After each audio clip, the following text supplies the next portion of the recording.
And here we are with an original shipping case for Ben-10. I picked this up with a friend as they were coming out. The Toys R Us stock boy was bringing the two cases out. I looked at my friend. We were like, yeah, let's just buy them and put them right back in the box and sit on. Because we knew this was a great line to invest in. It's one of those lines that has a perfect recipe of no one is collecting it, as in collectors out there, but all the kids are watching the show and playing with it, which means not much will turn up on the secondary market, still dead mint in the package, as well as dead mint loose complete, compared to, let's say, Star Wars Power of the Force 2. That being said, is it worth sitting out this long? How many can you stack away, right, over all these years? These are really big bubbles.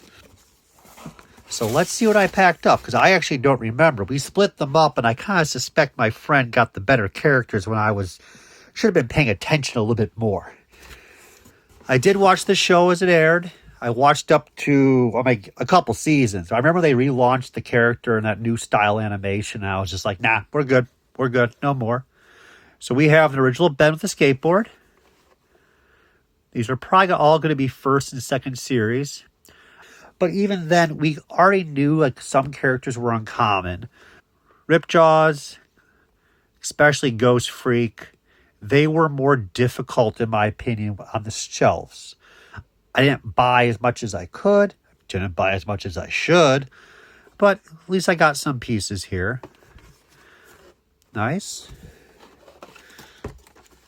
Here's Upgrade. Now, that's not the upgrade from Idiocracy.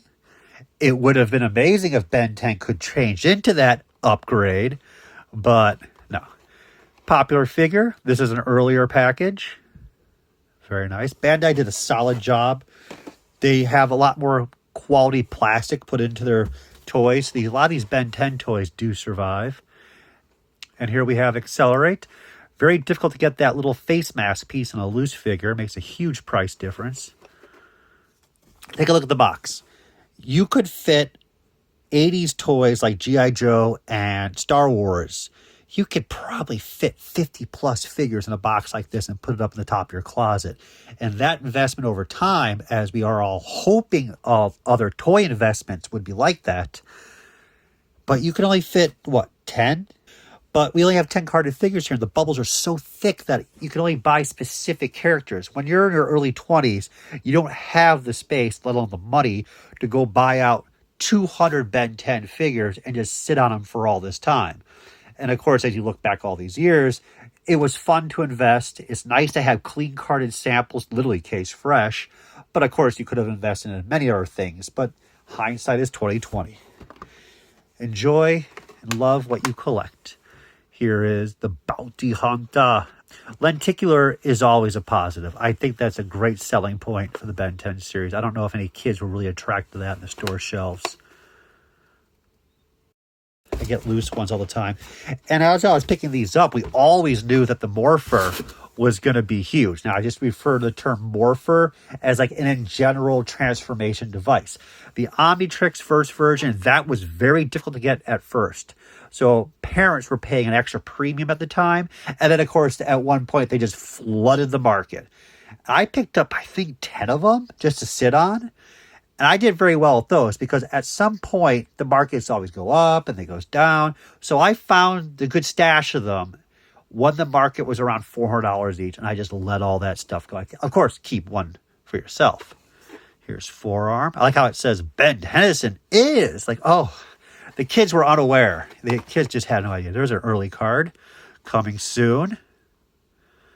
For some reason, I keep thinking Wildmutt as a later character, though he isn't. Most of these run about $100 each. Here's Diamond Head. That's a classy Ben-10 alien.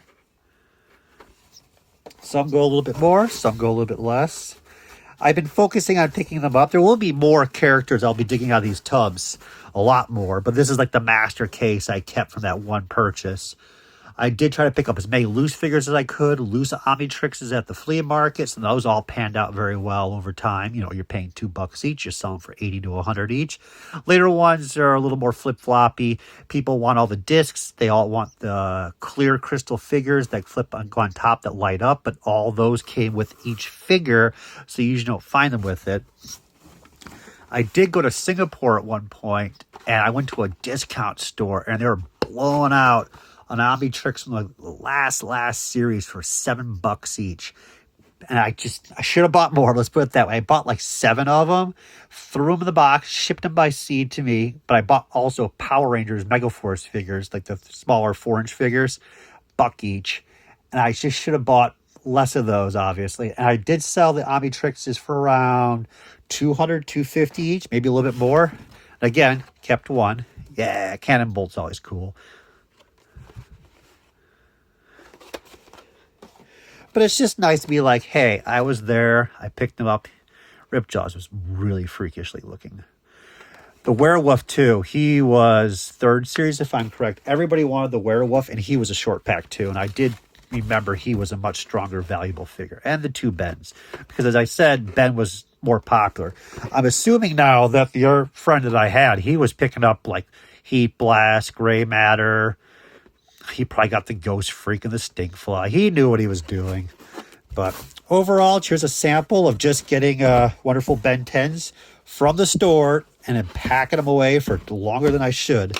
Shipping case collectors, they're out there. So this brown shipping case, not many are out there in the wild these days. I mean, who was collecting this stuff? Star Wars vintage Kenner cases from the 80s, those could be pretty good money. They could range from $100 to $500 a piece. But a Ben-10 case is just more the novelty of owning it.